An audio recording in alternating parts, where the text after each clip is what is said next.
알아야지 좀 원활하게 도움을 줄 수 있기 때문에 물어보는 거거든. 그러면 이제 학원을 다녔었잖아. 이 친구도 학원을 다녔고, 그치? 학원을 다녔을 때 어떤 식으로 수업을 들었었는지를 선생님이 잘 모르겠어. 왜냐면 비문학 같은 경우는 가르치는 방법이 되게 천차만별이거든요. 그래서 선생님 성향이나 스타일에 따라 다 달라. 근데 우리는 지금 이게 단계별로 와 있을 때 이게 10주차거든요. 맨 처음에 1주차부터 배운 학생들은 미시독해라고 해서 미시가 뭐야? 부분 작은 부분이잖아요. 그래서 평가원 지문을 다 잘라서 부분에 해당하는 걸 배웠어. 예를 들어서 부정표현에 관련된 이제 지문, 아니면 대조, 아니면 원인과 결과. 그래서 부분을 보는 방법 먼저 다 연습이 된 다음에 이제 거시독해를 시작하는 거거든 사실. 근데 물론 선생님 그럼 저는 미시독해 안 들어서 어떡해요? 괜찮아요. 물론 들었으면 더 좋겠지. 근데 어쩔 수가 없잖아요. 야 3년 먼저 시작한 친구하고 3년 후에 시작해도 똑같을 수는 없는 거니까 그 차이는 인정을 하되 지금 뭐 그러면서 못 따라가는 거 그건 아니고요. 그러니까 이제 미시독해가 끝나고 그나마 얘는 거시독해가 시작되는 시작점이 있다라는 거 알고 계시면 될 것 같고, 우리가 배우는 지문은 다 평가원 지문이에요. 그러니까 독서 지문은 왜 평가원 지문으로 공부하는지 알아? 알아? 생각해본 적 없지? 니네 그러니까 맨날 독서 지문 이제 저 좀 풀려고 해서 시중 있는 거 다 써잖아요? 그러면 니네가 아는지 모르는지는 모르겠는데 이름만 다 다르고 살펴보면 다 평가원 지문이야. 평가원 지문 그 이상은 뭐 리츠 같은 게 있는데 걔네들 빼고는 나머지는 다 평가원 지문이거든요. 그럼 잘 생각해봐. 출판사들이 왜 굳이 맞잖아. 출판사도 되게 천차만별이고 되게 많은 출판사가 있는데 왜 그 사람들이 똑같은 지문인 평가원 지문을 가지고 순서만 바꾸고 뭐 이렇게 해가지고 편집을 해가지고 내놨을까? 평가원 지문은 반복돼요.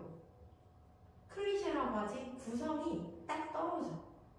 그래서 구성이 딱 떨어지는 그 평가원 지문만의 클리셰가 정해져 있기 때문에 그 이상의 다른 걸 할 필요가 없어. 무슨 말인지 알지? 근데 이제 예외적으로 작년 이제 올해 대학생이 된 친구들의 그 수능에서는 조금 사고력을 요하는 문제들이 좀 나오기는 했으나 어쨌든 평가원 지문 그 이상의 게 없어요. 딱딱 떨어지는 구조가 있어. 그리고 출제 포인트들이 있어. 이런 류의 지문은 여기가 포인트고 여기가 포인트구나. 이걸 계속 연습을 할 거란 말이야. 그럼 내가 뭐라고 했지? 지문이 어떻게 반복이 되죠? 똑같은 지문이 나온다는 게 아니라 구조가 반복이 된다. 그래서 이 구조를 니네가 이제 몇 가지의 그 틀을 인지를 하고 있으면 이런 구조가 나왔구나. 그러면 당연히 뭐가 되겠네? 내가 연습한 대로 적용하면 다 풀리는 거지. 그리고 요렇게 흐름을 탔을 때 여기에 뭐가 있다고 해서 여기에 중요한 포인트 선지가 구성되는 포인트가 있구나. 그러면 니네가 눈으로 확인을 하는 거죠. 요게 그대로 포인트가 나오네? 선지 구성으로 나오네? 그러면 중요하게 생각했던 그런 포인트들이 다 선지 구성으로 나온다는 거예요. 그래서 지금 연습을 하는 거거든요. 평가원 지문을 연습을 하는 이유는 딱 그거 때문이에요. 동일한 구조가 반복이 되기 때문에. 자, 근데 우리가 쓰는 이 교재는 사실 대치동 기준으로 만들어진 교재라서 이게 고3 지문이 많이 들어가 있어요. 왜 내가 무슨 얘기를 하고 싶냐면 숙제를 낼 때 선생님 어려워요. 어려운 게 당연해요. 고3 지문이야. 그러니까 수준이 고1 독서 지문, 고2 지문, 고3 지문 이렇게 올라가거든. 근데 니네 지금 여기잖아. 그러니까 당연히 이거 어려워야 정상이야. 혼자 봐도 무슨 말인지 모르겠는 게 정상이야. 그러니까 제가 모질란가 봐야 하지 않고 우리가 배우는 건 어려운 3학년 지문을 가지고 어차피 배우는 거니까 어려운 게 당연하다. 일단 인지를 하시고 그럼 이제 또 니네가 또 물어봐. 왜 우리 1학년 거, 2학년 거 안 하고 3학년 거 해요? 그 평가원의 구조가 제일 완벽하게 드러나는 게 3학년 지문이고요. 원래 독서 연습은 어떻게? 어려운 지문으로 해야 돼. 니네 흥분을고 이야기 읽었을 때 굳이 뭐 생각할 필요 있어? 없지. 쉬운 지문이잖아. 읽는 대로 무슨 얘기하는지 들어가잖아. 연습은 어떻게? 모래주머니 차고서 달리기 연습하는 것처럼 어차피 어려운 지문으로 해야 돼요. 연습은. 그러니까 1학년 지문은 사실 쉽지.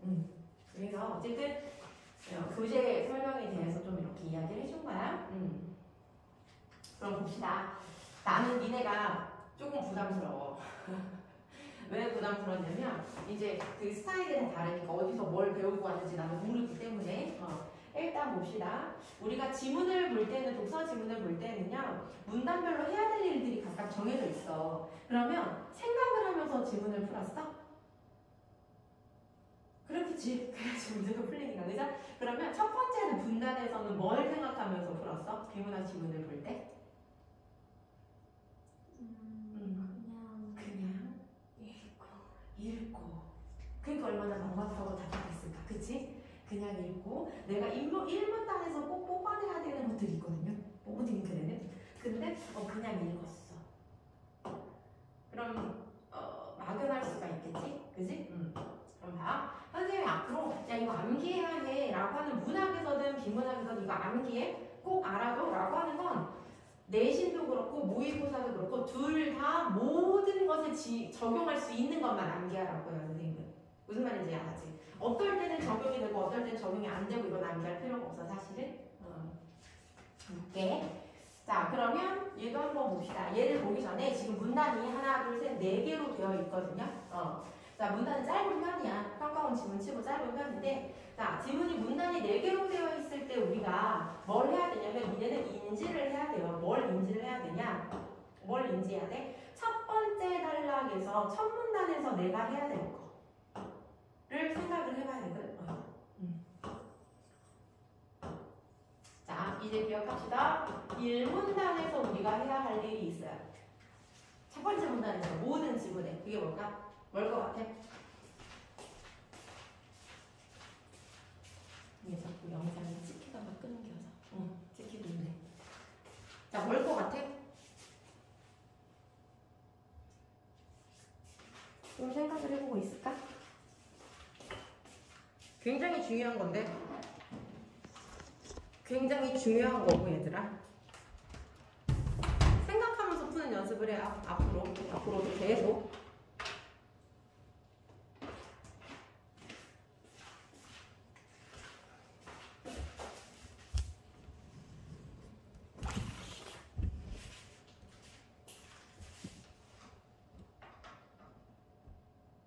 네, 잠깐 각도 조절을 하는 거.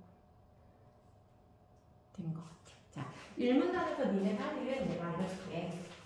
내가 이야기하고 나면 이거 라고 할 수도 있어요. 자, 1문단에서 니네가 해야 되는 게 뭐냐면 중심화제를 찾아야 되겠지. 결국 뭐에 대해서 이야기하려고 하는 거지. 예측하면서 읽어야 돼. 생각 없이 읽으면 안 돼. 생각을 하면서 뒤에 어떤 내용이 나오겠구나. 그리고 내가 예측한 거하고 맞아 떨어지는지. 그럼 뒤에 또 이런 게 나오겠네. 그러면 글의 전체 구조가 머릿속에 보이면서 대충 어떤 이야기구나 라는 게 머릿속에 들어온다고. 그러면 선지가 훨씬 더 쉬워지지. 문제 푸는 게. 자, 1문단에서 뭘 찾는다고? 중심이 되는 뭘 찾아요? 화제를 찾아요.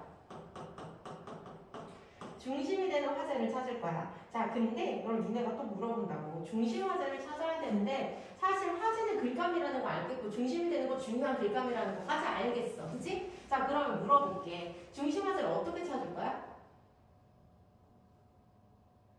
이게 딱딱 보여야 되는 거잖아요. 그렇지 않니? 그러니까 기술적인 면으로 야 내가 이게 이거고 이게 아니야. 해설을 해줄 필요가 없어요. 내가 무슨 이 지문을 니네 해설하고 똑같은 지문 안 나와. 어차피. 그죠? 그럼 뭐는 될 수 있어? 이해를 하면 배경식으로 깔 수는 있어. 왜냐면 반복되는 뭐가 있으니까. 글감들이 있으니까. 그래서 읽어보고 이해하고 굉장히 중요하지. 좋지. 근데 실전에서는 같은 지문이 절대로 나오지 않잖아. 그렇지? 그럼 내가 그 내용을 이해시켜주는 게 뭐가 큰 의미가 있니? 니네가 할 수 있어야지. 그죠? 그럼 이거요. 눈에 보일 수 있어. 중심화제를 어떻게 찾냐면 보통 중심화제는요. 보통 그래. 개념이 정의가 되어 있어요. 무엇이랑 무엇이다. 뭐뭐 하는 뭐뭐다. 그러니까 옛날에는 우리 중학교 때 개념점이 어떻게 되었지? 무엇이란 무엇이다. 요 형태로 되어 있지. 그지? 근데 최근에는 개념점이 어떻게 나오는지 아니? 뭐뭐 하는 뭐뭐다 이런 식으로 얘가 얘를 꾸며주는 식으로 이런 식으로 되게 많이 나와요. 자 그럼 첫 번째 개념이 정의가 되어 있다면 얘는 중심 화제일 확률이 높겠구나 라는 걸 첫 번째 알 수 있을 것 같아. 왜요? 뜻풀이를 왜 해주겠니? 중요하니까 뜻풀이 해주겠지. 필요하니까. 얘가 그러면 굳이 내가 알고 있는 단어인데도 굳이 뜻풀이를 해준다라는 건 중요하기 때문에 혹은 내가 모르는 단어니까 설명을 해준다? 몰라도 되는 게 있거든요. 근데 꼭 이 단어는 알아야 되나 보지. 그래서 보통은 자 잘 봐. 선생님이 이야기해주는 건 한 80% 이상 적용이 되는 것들이에요. 자 그럼 선생님 그러면 만약 개념적인데 이게 중심하지 않으면 어떻게? 넘어가면 되지. 이거는 아니구나 하고 넘어가면 되지 뭐. 죽자고 덤빌 필요 없잖아요. 그죠? 그럼 첫 번째는 개념 정의가 되어 있는 애들은 중심 화제의 확률이 높아요. 근데 개념 정의는 요렇게 찾을 수 있겠다. 됐지? 자, 그 다음에 자, 그럼 두 번째 또 요런 것들이 있어요. 요렇게 따옴표가 되어 있는 애들은 무조건 중심 화제야. 꼭 첫 단락이 아니더라도 그 밑에에도 이런 따옴표가 나오잖아요. 그럼 중요 개념이라는 뜻이야. 알고 넘어가야 되는 거야, 꼭.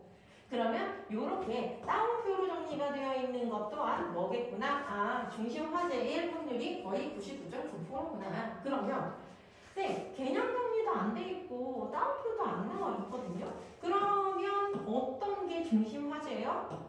반복되는 말. 반복이 뭐야? 2번 이상 나오는 말. 걔가 뭐야? 중심 화제일 확률이 높아요. 근데 얘네가 3단 공부로 나온다고 겁나 중요한 거겠지. 이해가지? 무슨 말인지. 자, 그리고 뭐 모든 지문에 그런 건 아닌데 요럴 때도 조금 주의를 기울여 봐야 돼. 자, 개념을 정의를 내린다는 건 니네가 보편적으로 모를 것 같다라는 단어를 설명을 해주는 거거든.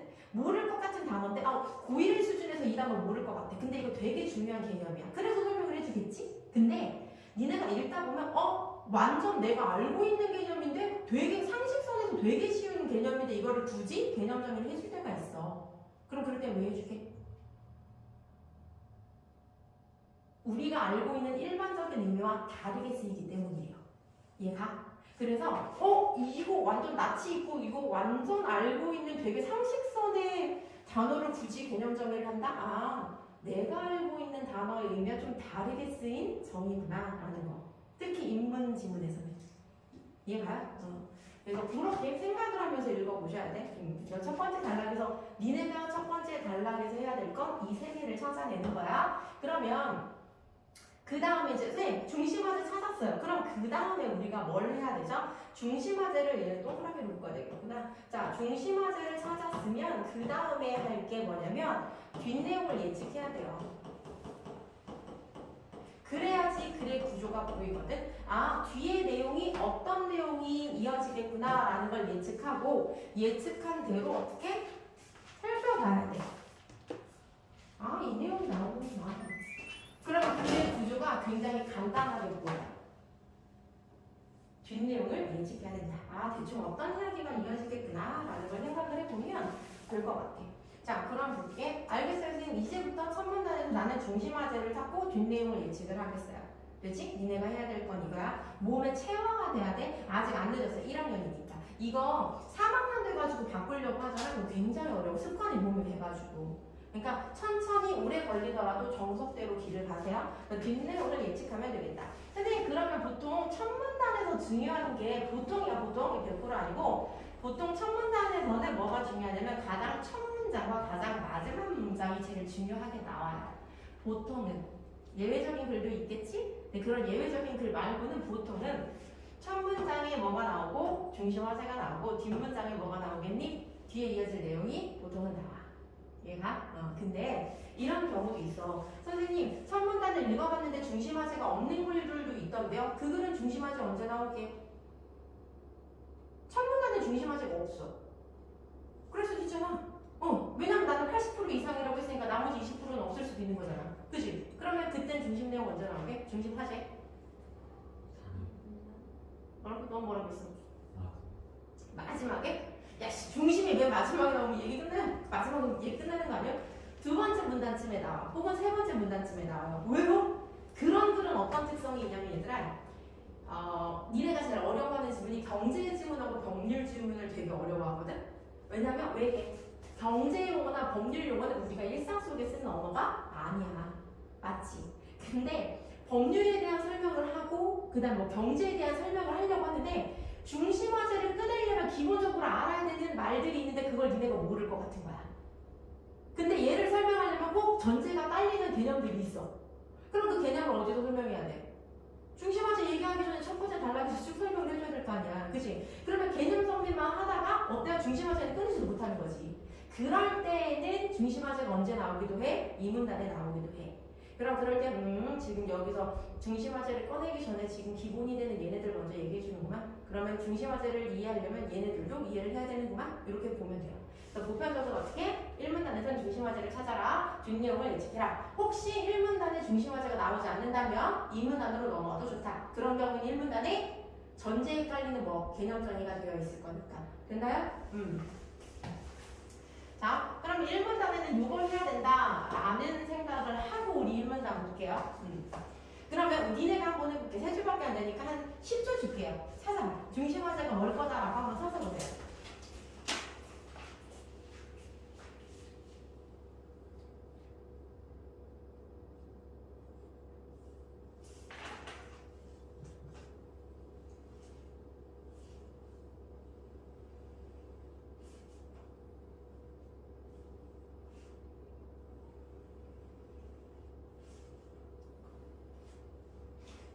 대충 찾으면 가게 3줄밖에 안 되니까 그거 한번 볼게요. 자, 그러면 이제 여기서 천문단에서 우리가 이야기하는 걸 찾아볼게. 자, 사회 이론은 사회 구조나 사회적 상호작용을 연구한 이론들을 통칭한다. 통칭이 뭐야? 그리고 잘 봐. 모르는 단어는 얘들아 수준이 다 많이 다르니 다 달라요. 수준이 다르기 때문에 니네 보편적인 수준에서 이거 모를걸? 라고 체크해주는 게 있고 니네가 스스로 공부를 한다는 건 뭐냐면 니네들의 수준 차이가 날걸? 또 다른 친구와 수준 차이가 다 다르지. 그지? 그럼 나는 보편의 입장에서 이건 니네 아마 모를 거야. 잘 나오는 단어니까 체크해둬 라고 어휘를 체크를 해주겠지만 니네 입장에서도 어때? 응? 근데 나는 이것도 모르는데 그거 어떻게 해야 돼? 집에 가서 찾아봐야 되겠지. 맞죠? 그런 것 정도는 니네가 노력을 해줘야 되는 거야. 그래야지 점수가 올라. 니네 가만히 있어. 3박자. 니네 열심히 하고 내가 열심히 하고 엄마가 열심히 하고 3박자가 맞아야 성적이 오르는 거거든. 감시. 엄마는 감시. 나는 끌어주고 니네는 노력하고 3개가 다 맞아야 되는 거야. 통칭이 뭐야? 통칭.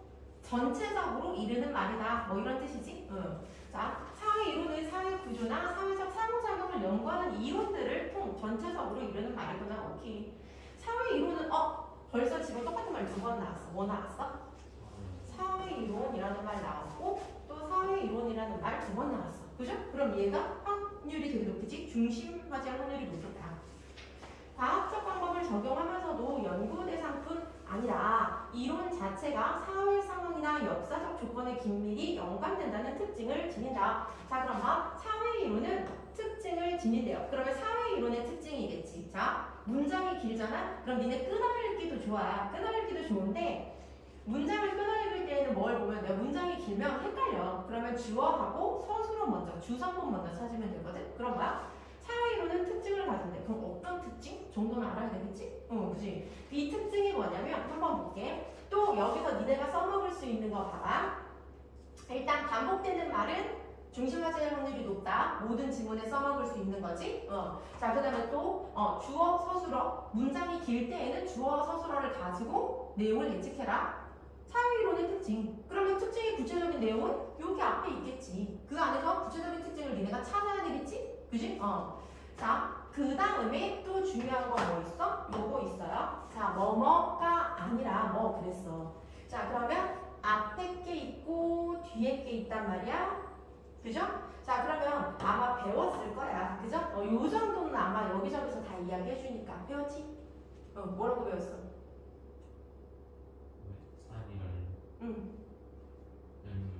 뭐라고? 연결이라고? 너는 배웠지? 아니라는 뭘 무슨 연결? 응? 반대. 어떡하지? 자, 이제 알아두세요. 뭐뭐가 아니라. 자, 그럼 봐봐. A가 아니라 B다. A 버트 B다. A가 아닌 B다. 나오잖아요? 그러면 A가 아니라 B야. A 버트 B야. A 아닌 B야. 그러면 뭐가 중요한 거게? 그렇지, 그거야. A 중요하지 않고 B가 중요해. A 중요하지 않고 B가 중요해. A 중요하지 않고 B가 중요해. 이거야. 그러면 포인트는 어디 있어? B에 있는 거예요. 그러면 니네가 글을 읽을 때 경중을 어디에 둬야 돼? 경중이라고 하는 게 뭐냐면 가볍게 읽을 부분과 무겁게 읽어야 되는 부분이 있는 거야. 그럼 잘 봐봐. 모든 글을 봐. 니네 똑같이 나이를 먹고 똑같은 시험지로 똑같은 시간에 시험을 보는데 어떤 친구는 되게 잘 보는 친구가 있고 어떤 친구는 되게 시간이 부족한 친구들이 있지. 그죠? 그리고 아마 지금은 시간 부족하지 않아도 점점 2학년, 3학년 올라가면 시간이 부족해질 수밖에 없어. 왜냐면 지문이 겁나 어려워질 거니까. 그죠? 그러면 그럴 때 문제를 어떻게 보느냐. 야, 모든 지문이 다 소중해. 1문단, 2문단, 3문단, 4문단 소중해가지고 이거를 다 생각하면서 깊이 있게 읽어. 시간 없대. 오래 걸리지. 근데 어떤 친구는 이건 가볍게 넘기고 이거 되게 중요한 것 같아. 좀 진지하게 읽고 이건 좀 가볍게 넘기고 그럼 누가 훨씬 빨라? 두 번째 친구가 훨씬 더 빠르겠지. 최상위권 1등급 친구들은 그렇게 문제를 푸는 거야. 니네 지금 자만하지 마세요. 내가 최상위권 1등급이라고 해도 자만하면 절대로 안 돼. 왜 지금 니네가 하는 지문 겁나 쉬운 지문이야? 얘가? 그래서 1학년 때 지문 요만큼, 2학년 때 지문 수준 요만큼. 그럼 니네 노력을 어떻게 해? 요만큼 노력을 해줘야 그나마 1등급 유지하는 거야. 3학년은 이렇게 올라가. 그럼 그만큼 이만큼 노력을 해줘야 그만큼 니네 유지를 하는 건데 보통은 니네 모의고사 준비해 안 해? 보통 안 하거든요. 평소에 안 해. 깊이 있게 생각 안 해 사실은. 그러면 수준은 이렇게 올라가는데 니네는 계속 바닥이잖아. 그지? 준비 안 하잖아. 그러면 점수가 떨어져야 정상이에요. 그러니까 3학년 첫 시험에 내가 이게 동방고가 아니구나. 너 동방고니? 걔가 대학교 몇 학년이야? 졸업했나? 걔가 1학년 때부터 2학년 때까지 내신도 1.0이고요. 내신도 1.0이었고 모의고사도 1등급을 놓친 적이 한 번도 없어. 근데 2학년 첫 시험에 2등급으로 한 번 딱 떨어진 거야. 그래가지고 충격을 먹어가지고 그때 처음으로 학원에 왔거든요. 근데 그 친구가 3학년 첫 3월 모의고사에 몇 등급 맞았더라? 4등급인가? 맞았어. 1등급도 유지하다가. 그러니까 그게 무슨 얘기냐면 이 친구도 바쁘니까 그걸 그만큼 따라가는 노력을 못한 거야. 그러니까 수준이 팍 높아지니까 팍 떨어지는 거지. 그리고 이 친구의 또 단점이 뭐였냐면 이미 국어는 쉽다. 그래서 몸에 배어있는 거야. 눈으로 보는 습관이. 눈으로 보면 안 되거든요. 밑줄 치고 필기하고 정리하고 하면서 풀어야 되거든. 비문학도. 그러니까 눈으로 보는 습관이 이미 몸에 배서 안 고쳐지는 거야. 그러니까 굉장히 힘들더라고요. 결국은 1등급을 붙기는 했는데 떨어졌지. 고대연대를 수시로 붙었는데 최저를 못 맞췄어요. 한 문제 차이로. 불쌍하지. 한 문제 차이로 연대도 못 맞추고 고대도 못 맞춰가지고. 그래서 성동관대를 갔는데 어쨌든 선생님이 경험에 의해서 나오는 이야기를 해주는 거야. 자, 그러면 이거 뭐야? A가 중요한 게 아니라 뒤에 게 중요한 거야. 그러면 이 특징은 어디 있네? 이 뒤에 있는 이게 특징이겠네. 그죠? 자, 그럼 봐봐. 과학적 방법을 적용하는 것뿐만 아니라 이론 자체가 뭐에 적용이 된다 그랬어? 사회 상황이나 연결이에요. 그럼 두 개 다 봐줘야 돼. 사회 상황이나 역사적 조건에 연관이 된다라는 특징을 가지고 있네. 지금 사회 이론에 대한 이야기를 하는데, 그지? 사회 이론은 사회나 역사하고 관련이 있대. 어때? 관련이 있대. 그지? 그리고 뒤에 19세기 시민사회론을 이야기할 때, 자, 그러면 여기서 우리가 또 짚고 넘어가야 될 게 뭐가 있냐면, 자, 19세기가 나오잖아? 그럼 일단 시대가 나오면 니네가 짐작을 해봐야 되는 게, 뭐일 확률이 높겠다. 통시적인 관점으로 이어질 수 있는 확률이 있겠다. 100% 아니에요? 안 그런 글도 있어? 근데 내가 뭐라고 했지? 안 되면, 아니면 말고 하면 돼. 기면 잡아치면 되는 거고. 통시적 관점이 뭐야? 이제 통시적 관점 정도 니네 알아야 되는 나이에요. 통시적 관점이 뭐지? 시간의 흐름, 시간의 순서대로. 그럼 잘 봐봐. 통시적 관점이라고 하는 건 시간 순서야. 시간의 순서, 시간의 흐름. 흐름대로 어떤 이야기가 전개가 되는 건데, 그럼 니네 상식적으로 우리 생각을 해봅시다.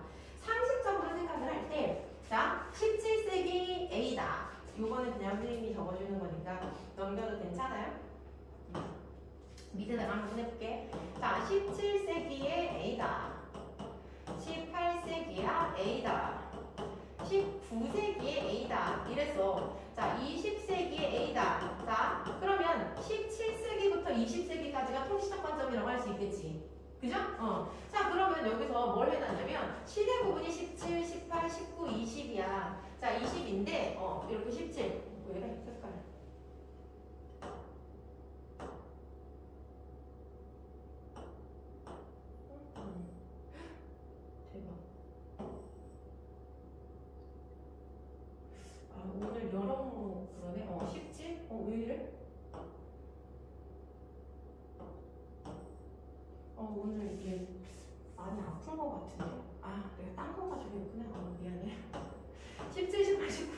얘기야. 근데 뒤에 내용이 어때요? 다 동일하잖아. 그죠? 그럼 시대 구분을 할 필요가 있니 없니?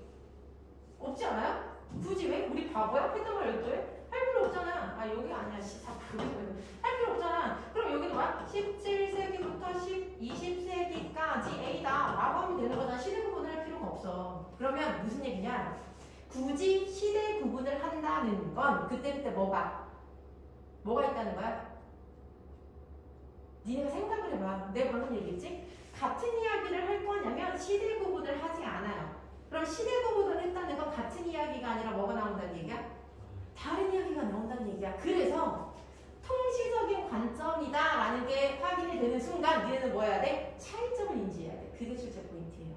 이해가? 근데 아직까지 요 19세기만으로는 얘가 통시적 관점인지 아닌지는 단정 짓기는 어려워. 하지만 적어놓는 거지. 아, 통시적인 관점일 수도 있겠다. 아니면 말고. 근데 만약에 얘가 통시적인 관점이다. 그러면 시대 구분에 따른 뭐를 알아야 돼? 차이점을 반드시 알아야 되는 거야. 그게 출제 포인트이기 때문에. 이해가? 글의 구조는 그렇게 짜여 있으니까. 근데 차이점인데 얘네가 가지고 있는 공통점이 있다. 그럼 걔가 더 중요한 거야. 이해가니? 그래서 이렇게 통시적인 관점이 나오면, 그래서 요건 이제 예를 들어 설명을 해준 거고, 통시적인 관점이 나오잖아요? 그러면 이 통시적인 관점에서 이거 차이점, 공통점과 차이점을 구분을 하셔야 돼요. 공통점과 공차라고 하거든요. 공통점과 차이점을 알고 넘어가야 된다. 왜? 이게 출제 포인트니까. 됐지? 그래서 선생님이 원하는 건 요런 걸 가져가라는 얘기야. 모든 지문에 적용할 수 있는 팁들. 일부는 되고 일부는 안 되고가 아니라 거의 모든 지문에 적용을 해서 니네가 스스로 풀 수 있는 것들을 가져가라고. 됐어요? 근데 아직은 몰라 내가 뭔지. 그치? 근데 19세기의 시민사회론, 그러면 사회이론 그랬으니까 지금 뭐가 또 나왔어? 시민사회론. 아, 또 나왔지? 왕 개짜증나 씨. 씨 오늘 왜 이러지? 오늘 막 나를 되게 승질나게 하네. 잠깐만. 오늘 나를 굉장히 승질나게 하는데? 얘 붉기가 다른데? 얘인가? 얘인가? 오늘 나를 정신적으로 굉장히 힘들게 하는 얘인가? 그런가 보다. 자, 시민사회론. 특징을 지닌다. 시민사회론을 이야기할 때 그 시대를 함께 살펴보게 되는 것도 바로 이와 같은 이유 때문이다. 그러면 잘 봐. 여기서 시민사회론을 이야기할 때 뭐를 함께 살펴본대요? 뭐 살펴본다고 했어 지금? 여기 저 사회이론, 시민사회론하고 똑같은 거잖아. 시민사회론을 이야기할 때 뭐를 살펴본대? 그 시대를 함께 살펴본대. 근데 그 시대를 함께 살펴보는 이유가 뭐 때문이라고 했어? 이와 같은 이유 때문이다. 근데 이와 같은 이유 어디 나와 있어? 바로 앞에 나와 있잖아. 얘들아 잘 봐. 저 지시어가 나오잖아요. 그러면 얘네가 지시하는 걸 생각하고 넘어가야 되는데 바로 앞 달라 혹은 바로 앞 지문에 있는 거야. 그러면 이와 같은 이유라고 했어요. 그러면 이유가 뭐야? 찾아봐. 그 이유는? 그렇지. 자, 시민사회론을 이야기할 때 시대적인 배경을 함께 살펴보는 이유는 이와 같은 이유 때문이다. 이와 같은 이유가 뭔데? 요거 때문이야. 이와 같은 이유, 이거. 사회 상황이나 역사적 조건과 긴밀히 연관되어 있기 때문에 시민사회론이라는 사회이론을 배울 때 시대를 함께 살펴보는 거다. 그랬어. 그죠? 그러면 이제 우리 여기서 화를 찾았네. 화가 뭐구나? 사회이론이구나. 자, 그리고 사회이론과 뭐가 연관이 밀접하게 있구나. 역사나 사회 상황이 밀접하게 달려있구나. 그럼 뒤에 뭐 이어질 것 같아? 역사와 어떻게 연관이 되는지가 나오지 않을까? 아니면 말고요. 그치? 왜냐면 지금 니네가 처음부터 어떻게 그걸 완벽하게 이해해. 선생님, 벌레를 같이 데려오셨네요. 친구를 데려오셨어요.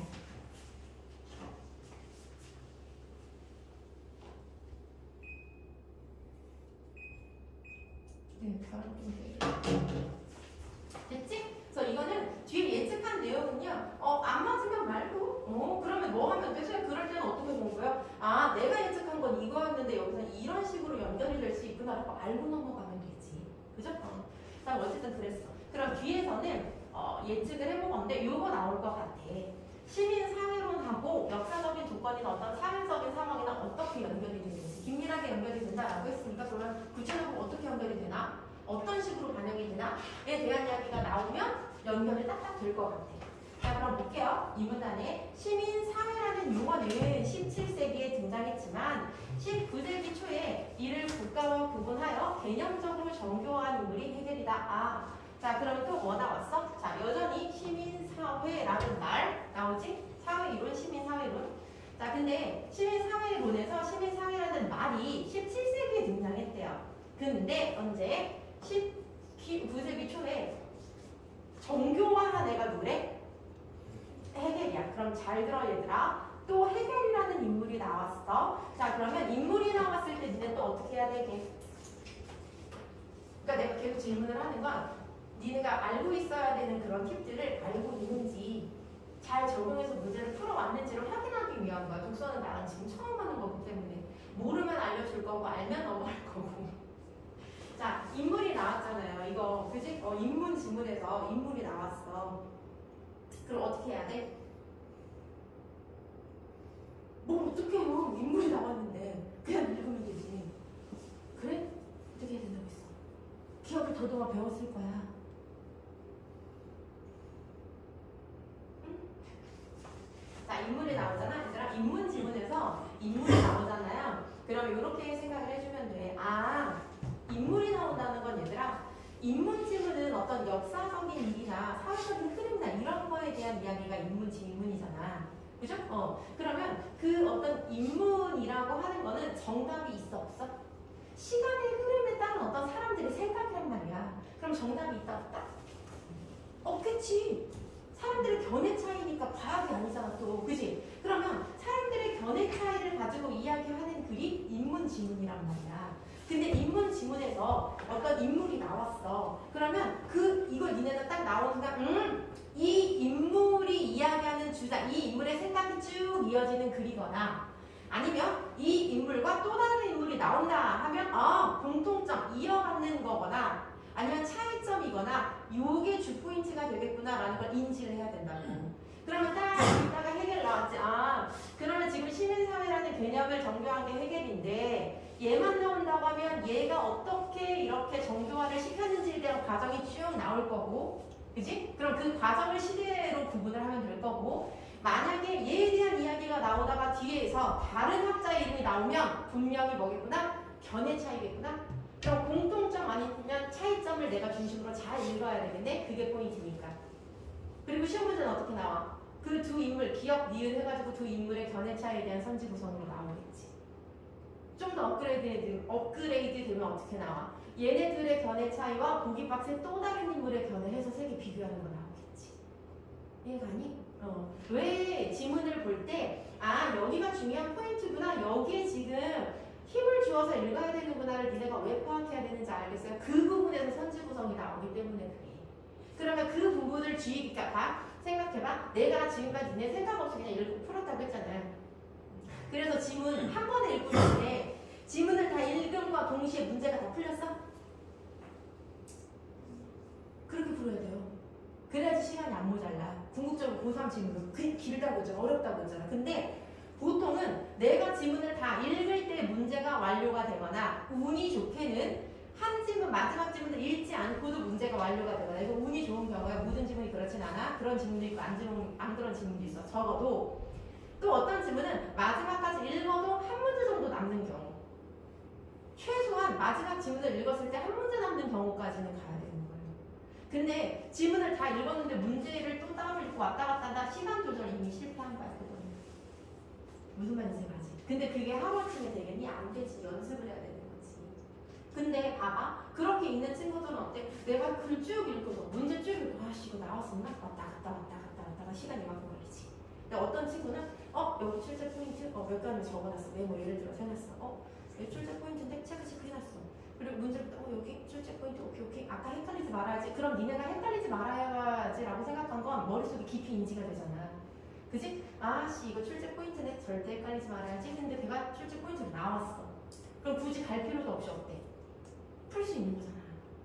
근데 그걸 인지하지 못한 친구는 어때? 아 이거 나왔나? 다시 된단 말이야. 어려운 지문일수록. 쉬운 지문은 상관없어. 아까 얘기했지? 흥분을 이야기 읽는다고 누구는 이해하고 누구는 이해 못하고 아니잖아. 쉬운 지문에서는 상관없는데 어려운 지문일수록 그런 차이가 두드러진다고. 그래서 어려운 지문 나올 때 1등급 받는 애들은 계속 1등급을 받는 거고 막 들쑥날쑥한 친구는 쉬운 지문에서는 좀 점수가 잘 나오는 거고 어려운 지문에서는 아예 건들지도 못하는 거고 이런 차이가 나타나는 거야. 됐지? 그럼 여기서 이제 인물이 나왔을 때 어떻게? 아 해겔 나왔으니까 해겔에 대한 이야기가 해겔의 의견에 대한 이야기가 쭉 이어지거나 아니면 중간에 다른 인물이 나온다고 하면 걔네들의 어떤 공통점과 차이점을 비교하는 게 포인트겠구나 라는 걸 생각을 하고 읽어야 된다. 그치? 자, 그가 해겔이 활동하던 시기에 유럽의 후진국인 후러시아에는 절대주의 시대의 잔재가 아직 남아있었대요. 굳이 설명한 이유가 있겠지. 자, 그럼 뭐야? 자, 해겔이 활동하던 시기에 후진국이었대. 유럽의 후진국인 후러시아에는 절대주의 시대의 잔재가 요 정도 먼저 알죠? 남은 것들. 그죠? 자, 나머지들이 있었대. 아직 남아있었대. 산업 자본주의도 미성숙했던 때여서 아 그럼 뭐도 미성숙했어? 산업 자본주의도 정말 미성숙한 때였어. 그러니까 절대주의가 남아 있었고요. 자, 그 다음에 산업 자본주의도 미성숙한 때여서 산업화를 추진하고 자본가들을 육성하며 잘 봐. 산업화를 추진하고 그랬지? 이 연결어미잖아. 이어지는 거잖아. 그죠? 또 자본가들을 육성하며 또 이어지는 거지? 심각한 빈부격차나 계급 갈등 등의 사회 문제. 그럼 얘네들 와. 이어지는 애들이야. 얘네들이 다 하나로 묶으면 뭔 거야? 심각한 뭐다? 사회 문제가 되는 거야. 그럼 사회 문제가 뭐야? 산업화를 추진해야 되는 문제. 산업화 추진이라는 문제. 자본가들을 육성해야 되는 문제. 심각한 빈부격차나 계급 갈등 등의 문제. 자, 그리고 잘 봐. 여기 뭐뭐 등이라고 나와 있잖아. 뭐뭐 등이라고 나와 있으면 포함 관계예요. 포함 관계. 포함 관계가 뭐야? 앞에 게 뒤에 말에 포함이 되는 거야. 그러면 잘 봐. 사회 문제에는 심각한 빈부격차, 계급 갈등 하고 사회 문제는 같은 말, 다른 말, 같은 말. 동어 치환 굉장히 중요해. 어차피 이야기하고 똑같은 말. 왜 중요해? 선지 구성이 어떻게 나와요? 평가원 지문에서는 뭐 하는 걸 싫어해? 니네 지문이 쉽게 읽히는 거는 뭐 때문이니? 위에 있던 말이 그대로 나오기 때문이잖아. 그지? 수능이 어렵게 나온다는 개념이 뭐야? 글이 어려워지는 건데 글이 어려워지는 개념이 뭐게? 모르는 단어가 많을 때. 그러면 선지 구성도 어떻게 나오는 거야? 쉬운 단어로 얘기해도 되는데 굳이 얘를 겁나 어려운 단어로 바꿔 얘기하는 거야. 왜? 그 단어를 모르면 모르거든. 이해가니? 그럼 니는 계속 뭐 해야 돼? 얘나 같은 거구나 라는 거. 그럼 잘 봐봐. 이거를 선지 구성으로 어떻게 나오냐면 이렇게 나올 수 있어요. 자, 해겔이 살았던 19세기 초에는 19세기 초에는 심각한 빈부격차나 계급 갈등이 있었다. 맞는 말, 틀린 말? 맞는 말. 그럼 이 말을 똑같이 어떻게 바꿀 수 있냐면 19세기 초에는 여러 가지 사회 문제가 있었다. 맞는 말, 틀린 말? 맞는 말이지. 근데 니네는 요거하고 요게 같은 말이다 라는 거면 요거하고 요거 연결시켜서 선지 구성 될 수도 있고 요거하고 요거 연결시켜서 선지 구성이 될 수도 있구나 라는 걸 인지하면서 봐야 된다고. 그리고 요것도 잘 봐. 자, 시민사회라는 용어가 17세기에 등장했대. 근데 19세기에 국가와 구분하여 개념적으로 정교화한 게 해겔이래. 그럼 이 말은 여기에 직접적으로 나와 있지 않아도 그러면 내가 뭐라고 했어? 시대 구분이 나오면 차이점을 뭐라고 했잖아. 그죠? 19세기에 해겔이 한 일이 뭐라고 했니? 국가와 구분해서 개념적으로 정교화했다. 그러면 17세기에는 뭐가 없다는 얘기야? 17세기에는 시민사회라는 용어가 국가와 구분되지 않았다는 얘기겠지. 그죠? 그럼 17세기에는 시민사회라는 용어가 정교하게 개념화되지 않았다는 이야기가 되겠지. 그지? 그러면 얘를 바탕으로 어떻게 거꾸로 이렇게 역으로 해보면 17세기 나왔고 19세기 나왔는데 둘의 차이점을 보면 요때에는 그럼 이렇게 될 수 있지. 자, 17세기에는 이렇게 나올 수 있어, 선지가. 자, 17세기, 시민사회라는 용어는 17세기에 국가와 구분해서, 그러니까 17세기에 해겔이 틀려? 맞는 말이야, 틀린 말이야? 틀린 말이야. 근데 지금은 내가 설명을 해주니까 틀린 말이구나 하는 거지. 니네 이거 선지구성으로 나오잖아요? 야, 지문도 겁나 어려가지고 뭐 말하는지 잘 헷갈리는데 거기다가 어때? 나왔던 말. 야, 봐봐. 지금 나온 말을 그냥 섞어놓은 거잖아. 단지 얘의 정보와 얘의 정보를 섞어놓은 것 뿐이지. 그럼 니네는 어떻게 생각하냐면 이 지문도 내가 아까 읽었고 얘도 아까 읽었는데 그럼 맞는 거지. 이렇게 된다. 의도했던 의도하지 않았다. 이해가요? 그러면 항상 생각하면서 읽어야 되는 거. 이 말은 17세기에는 아니었다는 거니까 이거 역으로 꺾어가지고 선지구성으로 나올 수도 있겠네. 생각하면서 읽으면 안 헷갈리겠지. 그죠? 자, 어쨌든 얘도 마찬가지야. 이건 두 개 똑같은 말이니까 얘네 바꿔서 나올 수 있구나. 자, 지금 우리가 미시적 독해가 다 된 친구들은 사실 거시적 독해 이거 사실 조금 빠르게 나가야 되는데 니는 처음이니까 어느 정도 알고 있고 어느 정도 적용하는 방법을 가지고 있는지 그래서 천천히 나갈게요. 자, 그리고 얘들아 여기서 너네가 또 인지해야 되는 게 뭐냐면 자 봐. 사회 문제를 해결해야 하는 시대적 과제가 있었대. 자, 그럼 여기 대놓고 뭐다라고 했어? 문제다라고 했잖아. 그지? 자, 그러면 반드시 그래요. 평가원의 구조는 쓰잘데기 없이 글을 쓰지 않아. 그죠? 뭐 하지 않아요? 쓰잘데기 없는 글을 쓰지 않아. 한 글자 한 글자 쓰잘데기 없지 않아요. 다만 덜 중요하고 더 중요한 게 있을 뿐이지. 그럼 잘 봐봐. 문제가 나왔어. 이게 문제야. 끝? 그럼 돼야 돼. 문제야. 그럼 뭐 나와야 돼? 해결책이 나와야 되지. 그러면 봐봐. 문제니까 뒤에 반드시 뭐가 나오고 있구만. 해결책이 어디선가 제시가 되어 있겠구만. 이라는 걸 생각을 해야 돼. 그럼 니네는 뭘 찾아야 돼? 뒤에 뭐가 해결책인지 나올 거니까 그 해결책을 내가 찾아야 되겠네? 됐어요? 근데 이런 경우에 문제가 나왔을 때 그 해결책이 바로 제시가 되는 경우가 있다? 그럼 글이 끝난 거잖아. 구조상, 그치? 그러면 그 문제에서 또 뭐가 생겨? 또 문제가 생기는 거야. 그럼 그 문제에 대한 또 해결. 또 문제, 또 해결. 이런 과정이거나 아니면 문제에 대한 해결책이 바로 안 나와. 그러면 이 문제에 대한 해결책을 또 찾아가는 과정이구나. 이렇게 이어진다. 글의 구조가 몇 개의 틀로 딱 정해져 있어. 평가원의 지문은. 근데 어쨌든 궁극적으로 문제가 나오면 바로 뒤에 나오든 맨 마지막에 나오든 뭐는 반드시 있어야 돼? 해결책은 반드시 나와야 되는 거야. 그럼 니네 뭐 찾아야 돼? 해결책을 반드시 찾아야 되는 거야. 그치? 자, 그러면 봐. 여기서 사회 문제가 나왔을 때 해결을 해야 되는데 그 사회 문제가 뭐야? 심각한 빈부격차, 계급 갈등 두 개가 나왔어요. 그지? 자, 그러면 여기서도 니네가 팁으로 가야 될 게 뭐냐면 심각한 빈부격차에 대한 해결, 계급 갈등에 대한 해결이 뒤에 나와야 되겠구나. 오케이? 생각을 하면서 자, 그가 누구야? 해결이지? 같아요. 그는 사익의 극대화가 북부를 증대해준다는 점에서 공리주의를 긍정했으나 해결은요 뭐를 긍정했대? 공리주의를 긍정했대. 그렇구나. 공리주의가 뭐예요? 나한테 물어보지마. 공리주의에 대해서 궁금할 필요 있어? 없어? 없어. 그런 태도가 제일 나쁜 태도야. 뭐냐면 이걸 읽을 때 공리주의가 뭐지? 나 이거 모르는데 풀 수 있나? 몰라도 풀 수 있어. 그리고 설명 나와 있잖아. 공리주의가 뭔지는 모르겠으나 공리주의의 어떤 점 사익이 뭐지? 개인의 이익이 많아지면 국부가 뭐야? 나라의 부도? 그러니까 개인이 부자가 되면 나라도 총합이니까 부자가 된다 라는 점에서 공리주의를 긍정했대. 그냥 그런 거래. 맞잖아. 니네 문제 풀다가 나 공리주의 모르는데 여기 파고드는 순간 이미 시간은 넘어간다. 모르면 대신 이거 해. 그러면 모르는 거 그냥 막 넘어가도 되겠네요. 그게 있죠. 1학년 수준에서 필수적으로 알아야 되는 어휘가 있잖아.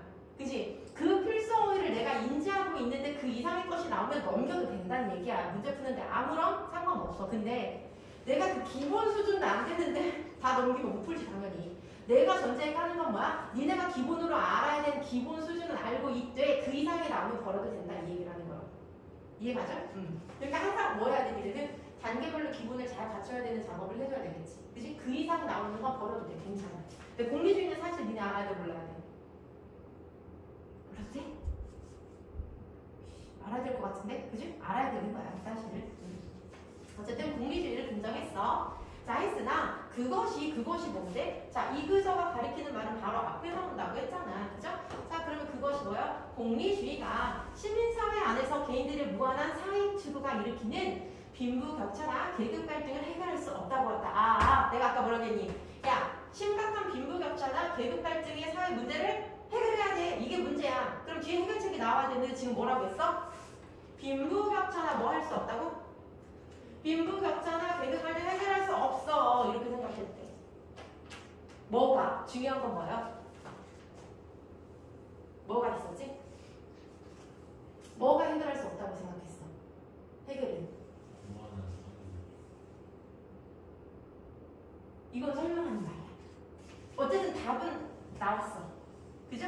그러면 중간에 뭐가 있었어야 되냐면 문제가 있잖아. 그럼 이 문제를 해결할 수 있는 어떤 해결책이 제시가 됐고 그걸로는 안 돼. 이게 나와야 되거든? 그럼 이 짧은 문장 사이에 그걸 해결할 수 있는 해결책이 뭐였겠어? 해겔이 뭘 긍정했다고 했지? 그렇지. 그러니까 이 말이 왜 나온 거야? 그냥 나오는 말이 없다는 얘기야.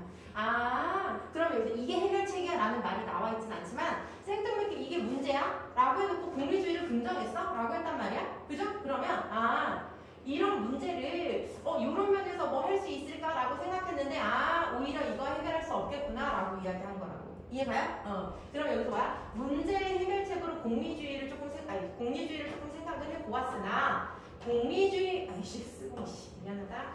자, 이 공리주의로는 뭐 할 수가 없어? 해결할 수 없다는 결론이 나왔대.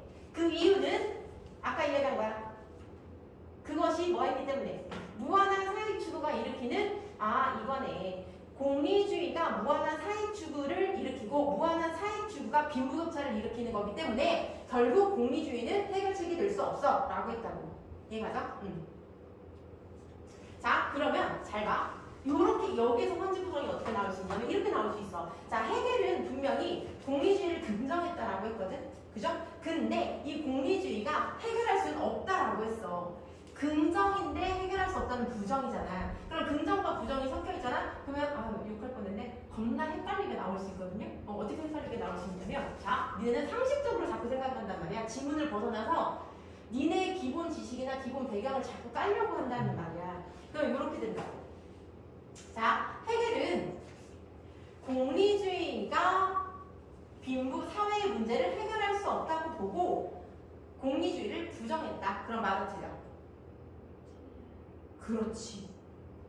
근데 니네 이렇게 눈으로 보이니까 틀려요가 나오는 거지. 혼자 지문 선지를 보잖아. 그럼 당연히 얘가 해결할 수 없으니까 부정으로 바뀌었지. 이렇게 본단 말이야.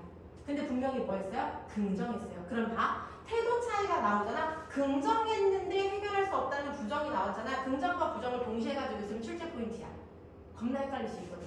보통 니네는 긍정은 긍정끼리, 부정은 부정끼리 묶어서 생각하려는 게 사람의 인지 구조다. 그죠? 그럼 여기도 포인트가 될 수 있겠구나 하는 거. 자, 그는 시민사회가 개인들이 사적 요구를 추구하며 살아가는 생활 영역이자 그 욕구를 사회적 의존관계 속에서 추구하게 하는 공동체적 윤리성의 영역이어야 한다고 생각했다.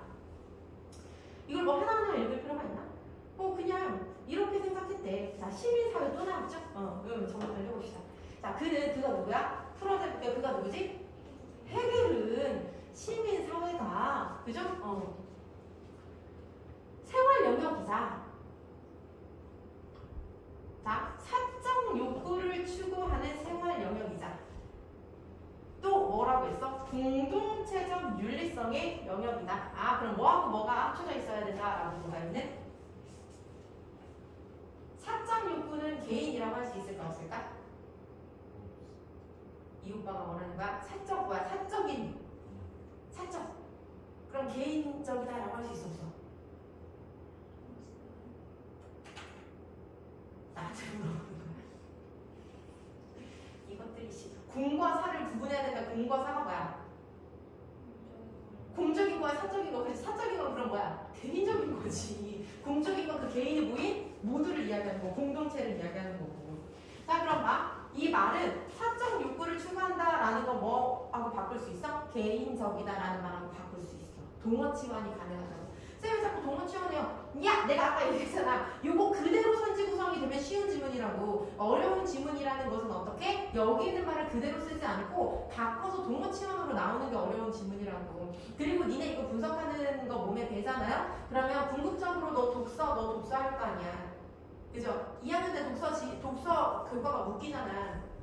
동방 문법인가? 아니야. 독서가 묻히잖아. 그러면 선생님이 외부 지문을 가져오거나 뭐 외부 지문 변형이 될 거야 이렇게 할 거야. 사람 머리는 다 비슷해요.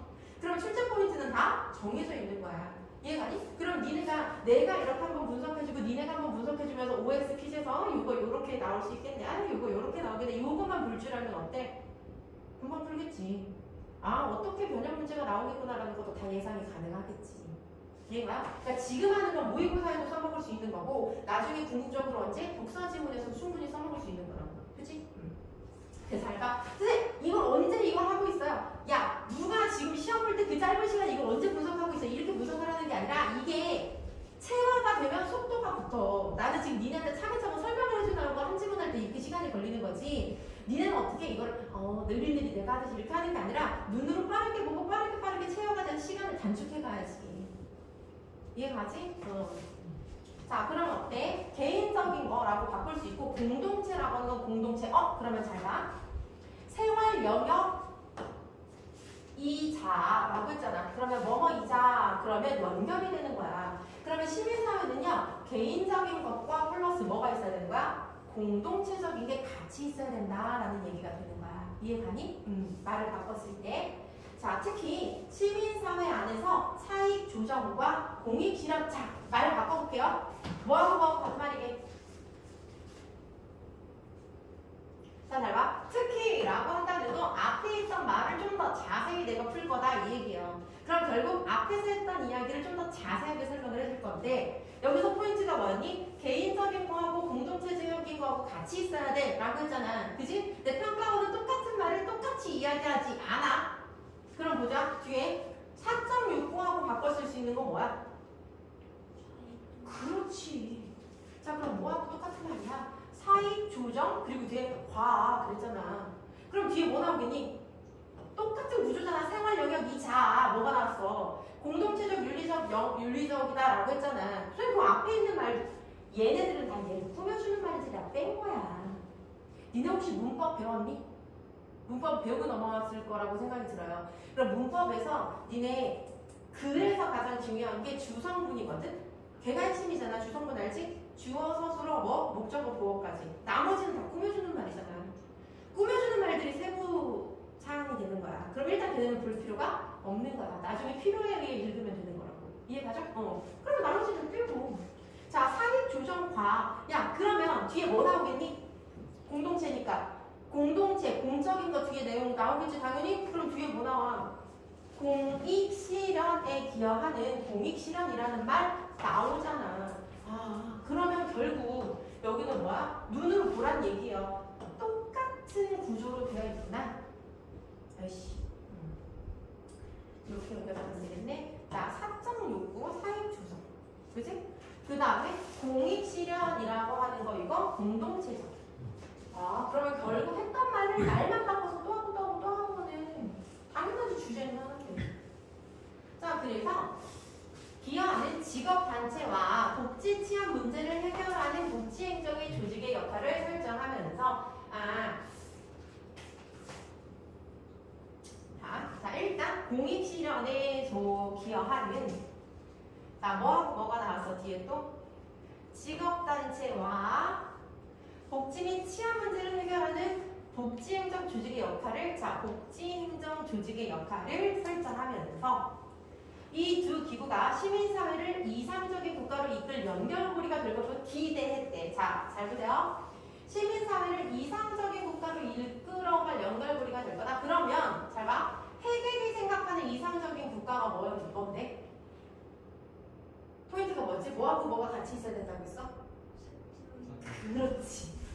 사적인 욕구와 공동체가 같이 있는 이상적이라고 하지 않았잖아요. 이렇게 죽자고 덤비지 마세요. 결국 그가 하고자 하는 얘기는 반복 속에 뭐야? 사적인 거하고 공동체하고 시민사회는 두 개가 있어야 돼 라는 결론이 중간에 나왔잖아. 그죠? 자 근데 그거를 하려면 요 두 개가 있어야 된대. 그리고 이 두 개가 시민사회를 어떻게 이상적인 국가로 이끌. 자 그럼 아까 방금 얘기했지? 그러면 얘가 생각하는 이상적인 국가는 뭐가 있는 국가? 사적 욕구와 공동체적 윤리성이 있는 국가가 이상적인 국가겠지. 그지? 그러면 이 말을 왜 계속하냐면 선지구성으로 어떻게 나올 수 있어요? 선지구성으로 해겔은 이상국가의 연결고리로 직업단체와 복지행정 조직의 역할을 설정하였다. 맞아, 틀려? 잠깐 억양이 독특한데 지금 나한테 질문을 하는 건지 대답을 하는 건지 굉장히 헷갈리는데 맞다, 대답한 거지? 맞아요. 자, 근데 얘를 또 어떻게 이 선지 구성을 할 수 있냐면 이렇게 이야기할 수 있어. 자, 그러니까 해겔은 복지행정의 조직과 직업단체로 이상적인 국가를 만들어낼 수 있다고 생각했다. 맞아, 틀려? 이것도 맞지. 그리고 해겔은 직업단체와 복지행정으로 사적 욕구와 공동체적 윤리 영역이 통합되어 있는 그런 국가를 만들려고 했다. 만들 수 있다고 생각했다. 맞아, 틀려? 맞잖아. 그러니까 요 짧은 말 속에요. 굉장히, 그러니까 동어 치환을 할 수 있다는 건 얼마든지 바꿔서 선지 구성을 할 수 있다는 얘기야. 이해가죠? 그 중에 하나를 뽑아서 평가원 지문으로 그 사람들이 내는 거야. 자, 그래서 어제가 그랬어요. 야, 그럼 봐봐. 그러면 기대를 했대. 기대를 했다는 거 뭐야? 해결책이 될 수도 있었겠다라는 거잖아. 그죠? 아까 뭐였어? 이런 사회 문제가 있었어. 근데 공리주의로는 그거 할 수 있어, 없어? 없었대. 그지? 자, 근데 뭐가 될 수 있다고 생각했어? 얘네들이 될 수 있을 것이라고 기대를 했어. 이상적인 국가 만들 수 있을 거라고 기대를 했어. 근데 뒤에 뭐 나와? 요 정도는 하지? 요 정도는 하지만 그럼 기대한 바와 달리 해결했어, 못했어? 못했네. 그지? 그럼 잘 봐봐.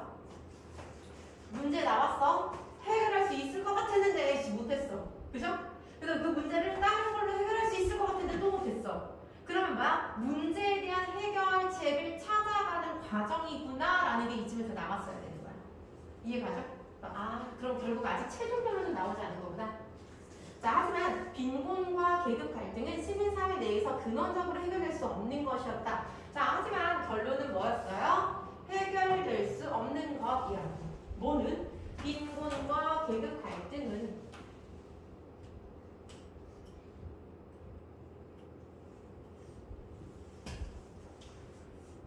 따라서 그는 국가를 사회 문제를 해결하고 공적 질서를 확립할 최종 주체로 설정했다.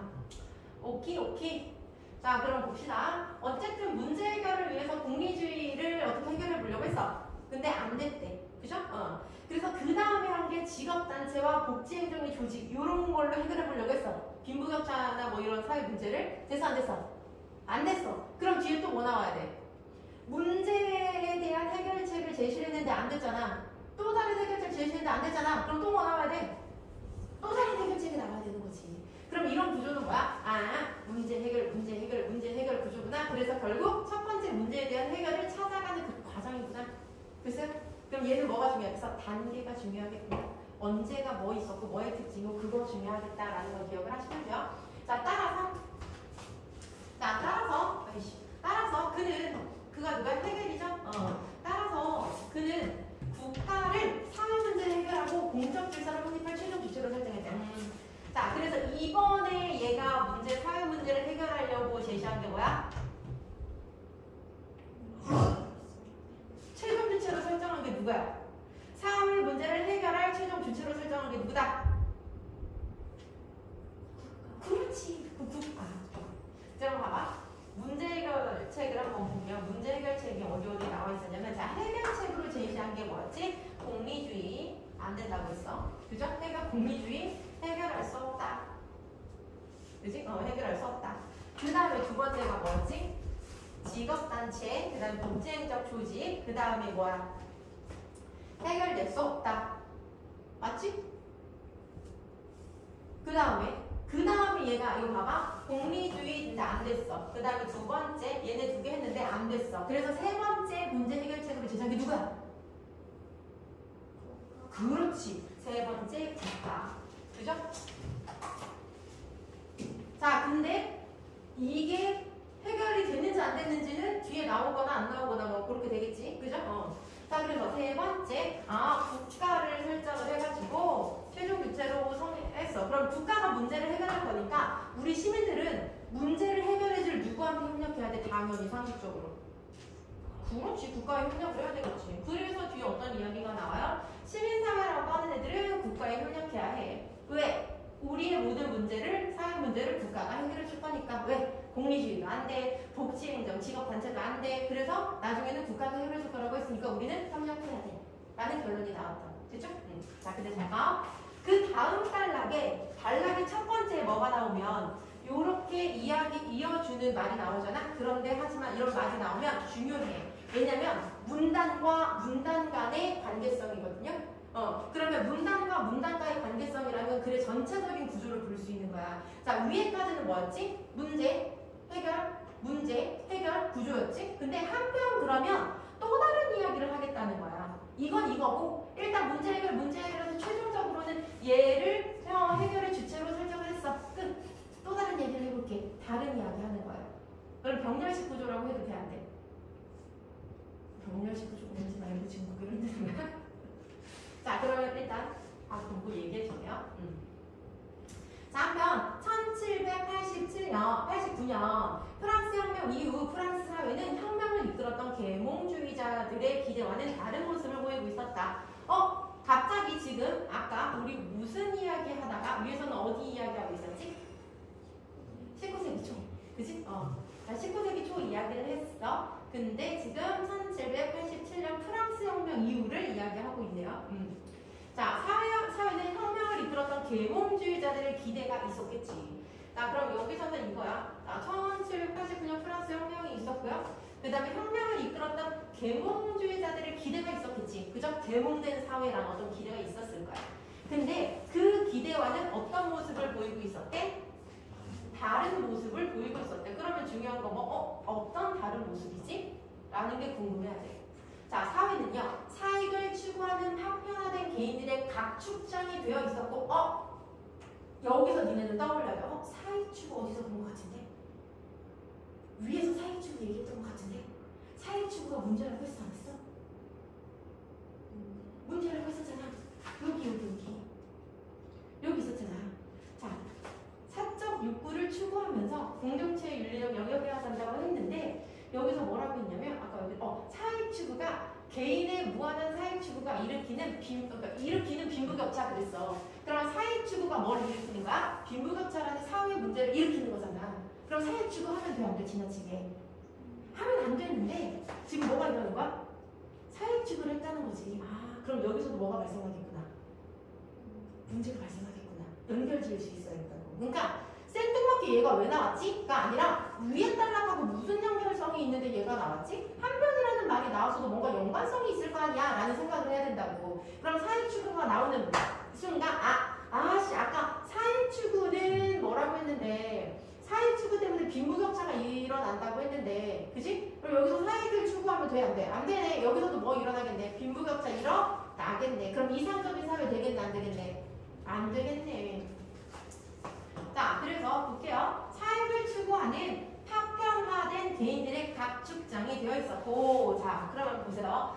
사익을 추구했기 때문에 여기서도 어떤 문제가 생기는 거야? 빈부격차와 계급 갈등은 격화된 상태였다. 굉장히 심해진 상태였다. 그러면 여기서도 지금 뭐가 문제가 된다라는 얘기예요? 그렇지. 그러면 니네는 이제 알 수 있어. 결국은 빈부격차와 계급 갈등이라는 사회 문제에 대한 이야기를 해주고 있었구나. 이게 공통된 화제구나. 이해가요? 자, 이러한 혼란을 극복하기 위해 노동자 단체와 고용주 단체 모두를 불법으로 규정한 르샤플리의 법이 자 보세요. 혼란을 극복한다 그랬는데 자, 이러한 혼란이 가리키는 말이 뭐게? 그렇지. 이, 그, 저라고 하는 건 바로 앞에 있는 거라고 했죠? 자, 그럼 이런 혼란이라는 건 얘야, 얘.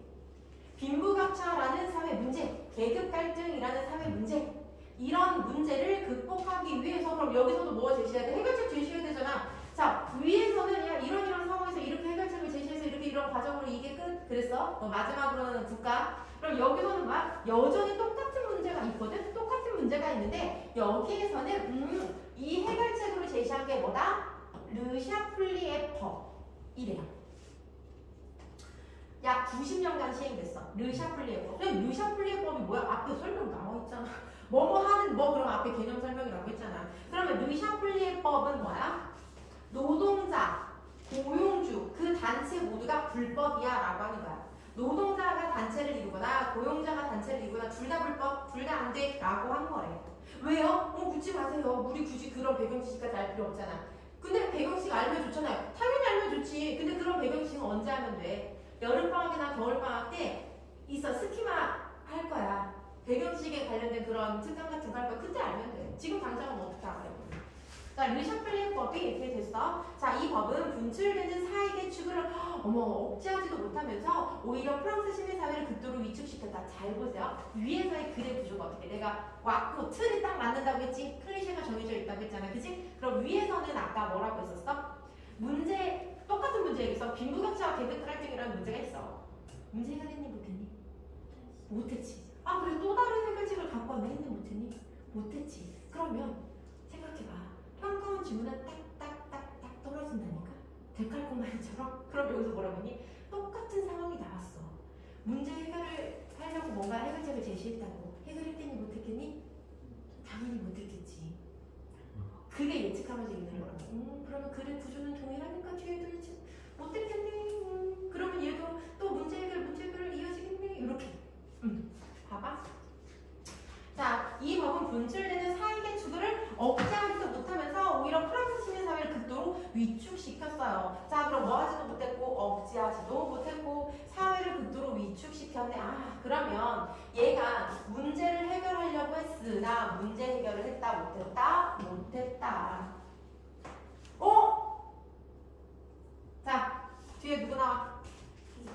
뒤이렇게 나왔어. 자, 언니는 언니가라고 알고 있어. 언니를 선생님이 뭐라고 했지? 새로운 인물이 나오면 어떻게 해야 된다고 했어? 무조건 체크해야 돼. 왜? 해겔의 이야기를 쭉쭉쭉쭉쭉 얘기하다가 지금 여기서는 뭐 얘기했어? 뒤늦게 나왔지. 그럼 잘 봐. 아까 위의 사회에서는 동일한 문제가 있는데 그 문제에 대해서 누가 나섰어? 해겔이라는 인물이 나서서 야 이거 해결책, 이거 안 되네, 이거 해결책 했었지. 그럼 밑에는 똑같은 문제가 발생을 했는데 해결을 못했고 누가 나서서 또 다른 학자가 나섰잖아. 그러면 잘 봐. 100%예요? 이렇게 나오면 해결을 견해하고 지금 왜냐면 똑같은 문제 상황에 대해서 서로 다른 인물이 나왔잖아. 맞죠? 그러면 예측해봐. 포인트는 뭐야? 이 사람의 생각과 이 사람의 생각의 공통점과 차이점이 성질 구성으로 나오고 이게 포인트구나. 이게 실제 포인트야. 무조건. 이해가? 자, 그럼 볼게. 자, 좋아. 그러면 니네는 이제 누가 나왔네? 디르켐이라는 사람이 나왔네. 그러면 이 사람에 대한 거 나 잘 알아둬야 되겠네. 에이, 당연히 디르켐하고 해겔의 견해 비교하는 거 나오겠네. 조금 더 심화돼서 3점짜리 문제가 나온다면 보기 박스에 이 둘과 또 다른 견해를 가진 애가 나와서 비교하는 문제 나오겠네. 디르켐은 이러한 상황을 아노미 곧 무규범 상태로 파악하고, 자, 이러한 상황이라는 게 뭔데? 어떤 상황? 빈부격차와 계급 갈등이 있는 상황이겠지. 이런 문제 상황을 뭐라고 생각했냐면 아노미. 자, 아노미하고 뭐가 똑같아요?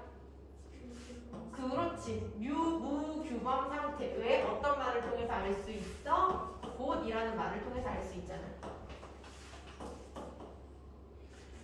자, 이런 혼란스러운 상황, 빈부격차나 계급 갈등이라는 문제가 발생하는 상황을 아노미, 무규범 상태로 파악하고 최대 다수의 최대 행복을 표방하는 공리주의가 사실은 개인의 이기심을 전제로 하고 있기에 아노미를 조장할 뿐이라고 생각했다. 잘 들어. 공리주의가 나왔을 때 니네는 무슨 생각했어야 돼?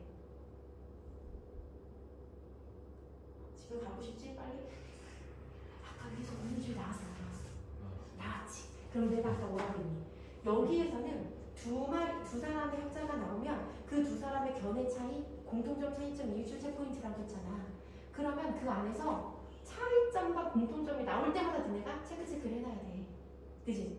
근데 아까 위에서도 해겔은 이게 뭐를 긍정했다고 했지? 그래, 긍정했다고 했잖아. 해결책이 되지 않았을 뿐 공리주의를 긍정했잖아. 그죠? 근데 얘는 뭐라고 했어? 공리주의가 똑같이 공리주의가 나왔는데 공리주의가 나왔는데 사실은 개인의 이기심을 전제로 하고 있어서 아노미를 주장할 뿐이라고 생각했다. 그러면 공리주의에 대해서 긍정, 부정? 부정이라는 거지. 이해가? 그러면 여기서 완전 출제 포인트 확 들어오는 게 뭐야? 아, 똑같이 공리주의에 대해서 누구는 해결은 긍정이고 디르템은 부정이구나. 정확하게 이해해야지. 정확하게 알고 가야지 출제 포인트가 될 거니까. 됐어요? 자, 그는 사익을 조정하고 공익과 공동체적 연대를 실현할 도덕적 개인주의의 규범에 주목하면서 자, 얘는 뭐에 주목을 했냐면 얘 역시 자, 개인주의 도덕에 얘가 집중을 한 건 도덕적 개인주의 규범에 주목을 했대. 이렇게 이를 수행할 주체 아까 봐봐. 사회 문제를 해결할 주체가 누구다?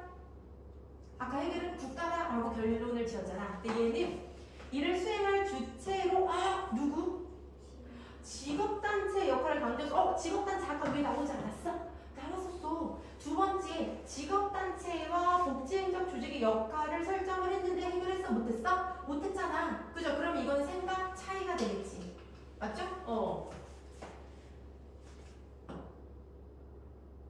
자, 얘는 직업단체의 역할을 강조했어. 자, 이거 중요한 거 잘 돼요. 국가의 역할을 강조한 해결의 영향을 받았다라는 거 굉장히 중요한 거야. 왜냐하면 이 말 하나 때문에 어떻게 굉장히 헷갈린 선지 구성을 얼마든지 만들어낼 수 있어. 자, 누구는? 디르켐은 헤겔은 국가의 역할을 강조했고 디르켐은 국가의 역할을 헤겔은 국가의 역할을 강조했고 디르켐은 직업단체의 역할을 중요시 강조를 함으로써 했기 때문에 디르켐과 헤겔은 아무런 영향도 주고받지 못했다. 맞아, 틀려요. 근데 맞는 말 같잖아. 왜냐면 서로 문제 해결의 주체를 다르게 설정을 했기 때문에 얘네들이 연관성이 없을 거라고 생각을 하잖아요. 이게 상식이거든. 근데 여기도 분명히 뭐라고 했어? 영향을 받았다고 나와 있어. 영향을 받았지만 결론은 다르다 이런 거지. 이해가요? 그러면 얘도 출제 포인트가 됐었을 거야. 얘도. 이거 헷갈리지 말아야지. 뭐는 받았구나? 해결의 영향은 받았구나? 좋아. 자, 디르켐은 직업단체가 정치적 중간 집단으로서 구성원의 이해관계를 국가에 전달하는 한편 국가를 뭐 해야 된다고 여기까지 이야기했어? 국가를 견제해야 된다고 봤어. 그러면 결론은 완전 반대죠? 그죠? 아까 위에서 해결은 뭐라고 했어? 야, 우리가 국가가 문제 해결해 줄 거니까 우리가 국가에 뭐 해야 돼? 협조해야 돼? 그랬죠? 근데 디르켐은 뭐라고 했어? 아니야. 그 주체는 국가가 아니라 직업단체이기 때문에 직업단체가 뭐 해야 돼? 국가를 견제해야 돼. 완전 다른. 그치? 그러나 누가 누구의 영향을 받았어? 디르켐은 국가의 역할을 강조하는 해결의 영향을 받았어. 안 받지 않았어요. 그렇구나. 자, 그러면 얘들아 지금 기억과 니은이 나와 있어. 기억이 뭐지? 아까거든요. 잘 봐. 직업단체야. 니은도 직업단체지. 꼭 여기서가 아니라 니네 비문학 지문에서 뿐만 아니라 학교 대신도 마찬가지더라. 비문학 지문도 그렇고요. 학교 대신도 같은 말인데 의미가 다르다. 무조건 뭐야? 출제 포인트야. 이래봐요? 너무 뻔해 보이는 출제 포인트라 선생님이 안 될 수도 있을 정도로. 자, 그러면 똑같은 말인데 예외가 있거나 똑같은 말인데 의미가 다르거나 똑같은 말인데 하는 일이 다를 때는 무조건 시험에 나온다고. 그치? 위에서의 직업단체, 밑에서의 직업단체 다른 거 알겠죠? 그죠? 위에서 직업단체는 뭐 할 수가 없었어? 문제 해결할 수 없었지. 밑에서의 직업단체는 문제 해결했어? 못했어? 했잖아. 그치? 그러면 동일한 단어이지만 전혀 다른 의미로 사용되고 있다라고 할 수 있어? 없어? 있지? 그럼 당연히 이거 두 개 공통점 차이점 뭐 나오겠어? 비교하는 문제 나오겠지. 기억, 니은 나오는 순간 이거가 기억과 니은에 대한 설명으로 옳은 거 옳지 않은 거 문제 나오겠죠. 그러면 선지 구성은 어떻게 나와? 이렇게 나오는 거야. 그런 경우에 선지 구성은 얘들아 이렇게 나오는 거야. 기억에 대한 설명이 뭐 A고 B고 C고 D다 이렇게 나올 거 아니야. 그치? 이거는 기억에 대한 설명. 자, 그 다음에 니은에 대한 설명이 E고 F고 A, B, C, D, E, F, G, H 이렇게 나온다고 하자. 특징이 이렇게 나온다고 하면 선지 구성은 어떻게 나오냐? 어떻게 나오게? 어떻게 나와야 니네가 헷갈리겠어? 섞어놔야지 헷갈리겠지. 누가 봐도 완전 다르다라는 게 눈에 보이면 니네 풀어 못 풀어? 풀잖아. 그럼 어떻게 나와? 이렇게 나오는 거야. 예를 들면 기억 기억은 A와 B이며 G와 H이다 이렇게 연결시킨다고. 그럼 맞는 말 틀린 말? 틀린 말인데 이게 쉬운 지문에서는 이게 좀 눈에 보이거든요. 근데 과학 지문이나 경제 지문이나 굉장히 복잡한 지문에서는 왜냐면 니네가 지문이에도 막 되게 안 돼 있는 어려운 그런 상황에서 쫄아 있는 상황에서 내가 봤던 말 연결 맞는 말 이렇게 된다고. 이해가지? 그러면 어떻게 되는 거야? 여기서 기억하고 니은이 딱 엮이는 순간 기억의 특징 정확히, 니은의 특징 정확히. 얘네들의 공통점과 차이점이 뭐지? 자, 차이점이 뭐였지? 기억은 해결이 불가능, 니은은 해결 가능 이거였잖아. 이해가죠? 무슨 말인지. 기억은 누가 이야기한 거, 해결이 이야기한 거, 니은은 누가 이야기한 거, 뒤늦게임이 이야기한 거만 정확하게 인지하고 있으면 뒤에 문제 출제됐을 때 헷갈릴 필요가 없겠지. 얘가? 그러니까 니네가 봐야 되는 건 뭐야? 지문이 아니야. 이런 걸 봐야 되는 거야. 출제 요소라고 하는 게 선지 구성 요소라는 게 요런 데서 나오는 거구나. 이걸 니네가 많이 알면 알수록 어때? 어려운 지문도 쉬운 지문도 금방 풀 수 있겠지. 자냐? 자자. 잘 됐죠? 좋아. 3문단. 해결과 뒤늦게면 자, 그럼 어때? 너무나 아름다운 지문 아니니? 자, 1문 안에 시민사회에 대한 이야기 해주고, 그죠? 그다음에 거기에 대한 문제 상황이 뭐였어? 야, 이 내용 기억할 수 있을 것 같아. 빈부격차. 뭐 문제 있었지? 그죠? 사회 문제가 있었어. 그거에 대한 해결책을 제시한 거 누구? 해결. 그죠? 그 다음에 또 뒤에 누가 이야기했어? 뒤늦게. 그 다음엔 어떻게 둘을 합쳐놨잖아. 문장 구조가 딱딱 떨어지잖아. 이해가? 그럼 보세요. 3문단에서는 누구 해결과 뒤늦게임이라고 이야기하네. 자, 해결과 뒤늦게임은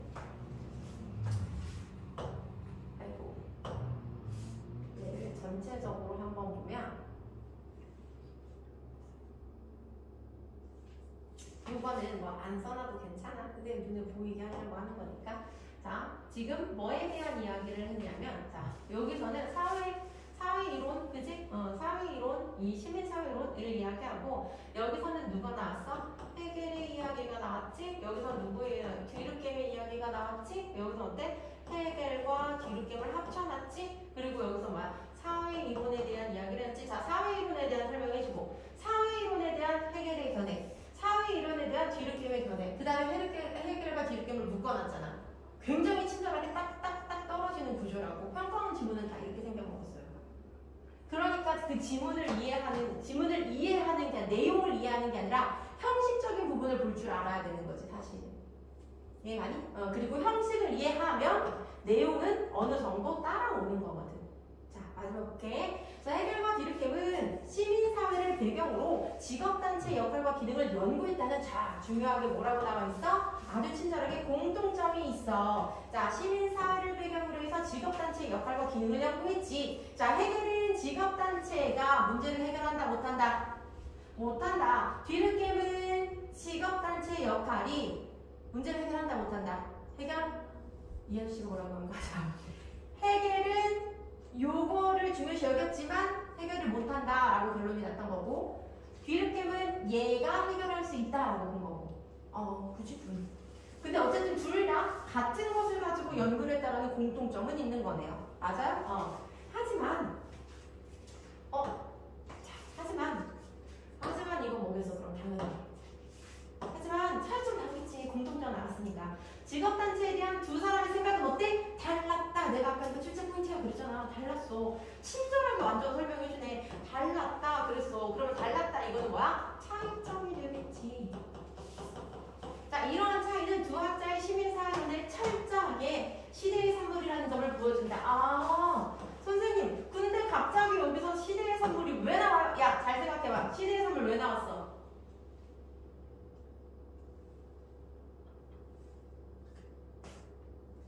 일문단에 우리 뭐 얘기했지? 시대 상황이나 사회 상황이나 역사적 조건하고 연관이 있어 그랬잖아. 그치? 이렇게 연결될 수 있는 거야. 이해가요?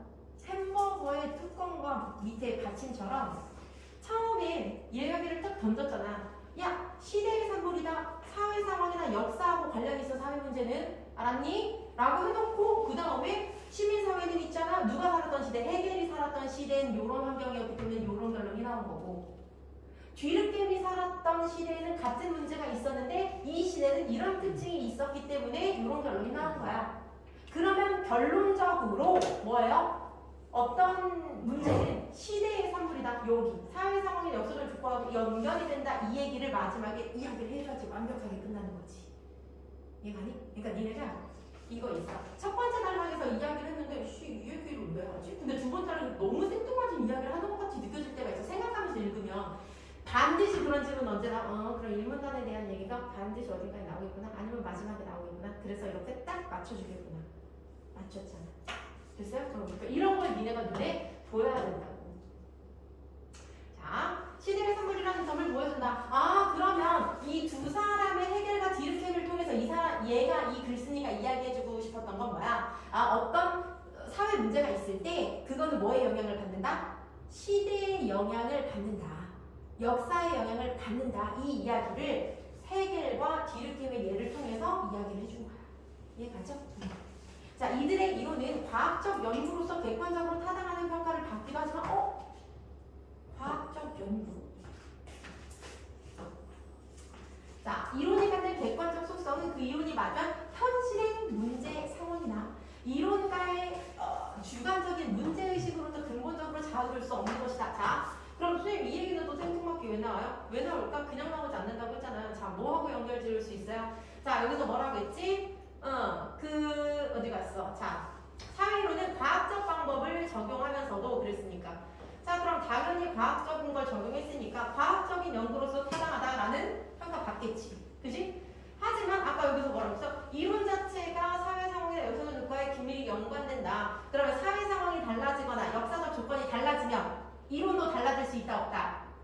있다라는 이야기 하는 거잖아요. 그죠? 그러니까 이거하고 이거하고 또 이렇게 연결이 되는 거야. 쌤, 이론가의 주관적인 문제의식으로부터 자유로울 수 없다. 이게 뭔데요? 이론가가 어떤 상황에서 어떤 현실에서 살았느냐에 따라서 그 이론이 달라질 수 있다는 거라고. 그래서 이 두 학자가 이야기한 게 같아서 달랐어. 달랐잖아. 똑같은 문제 상황에 대해서. 이해가요? 선생님은 지금 이 내용을 해설해주지 않았어. 해설한 것 같은데? 아니? 내가 이 배경을 설명하고 이 사회는 어떤 사회고 이거 무슨 말이고 설명해주지 않았어요. 설명해주지 않았고 글의 구조를 보는 걸 연습을 시켜줬거든? 수업이 이렇게 진행이 될 거야.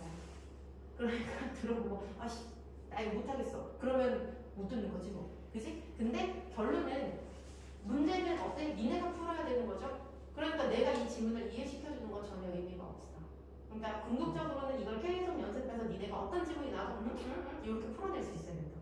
특히 어려운 질문일 때. 이해했니? 그러면 중요한 건 뭐야? 오늘 되게 중요한 팁들을 많이 이야기해줬었어. 첫째 단락에서 니네가 뭘 해결을 해야 되는지, 그죠? 그 다음에 어떤 말들이 나왔을 때 뭐 A가 아니라 B 이거 이미 알고 있는 거였으면 한 번 더 머릿속에 집어넣으면 되는 거고, 그지? 단락의 처음 부분에 이런 지시어나 연결어가 나오면 얘는 문단과의 관계이기 때문에 중요한 거고. 왜냐면 그러면 얘하고 전혀 다른 이야기를 지금 하고 있는 거잖아. 시대가 바뀌었기 때문에 한편이라는 말이 쓰인 거잖아. 그럼 얘 따로라는 얘기지. 자니? 우리 준성이 졸린데? 됐어요? 이해 갔어? 들을만 하겠어? 물론 내 앞에서 아니라고 못하겠지. 들을만 하겠어? 수업은 이렇게 진행되는 거야. 됐어? 그러면 오늘 10시 반이니까 일단 오늘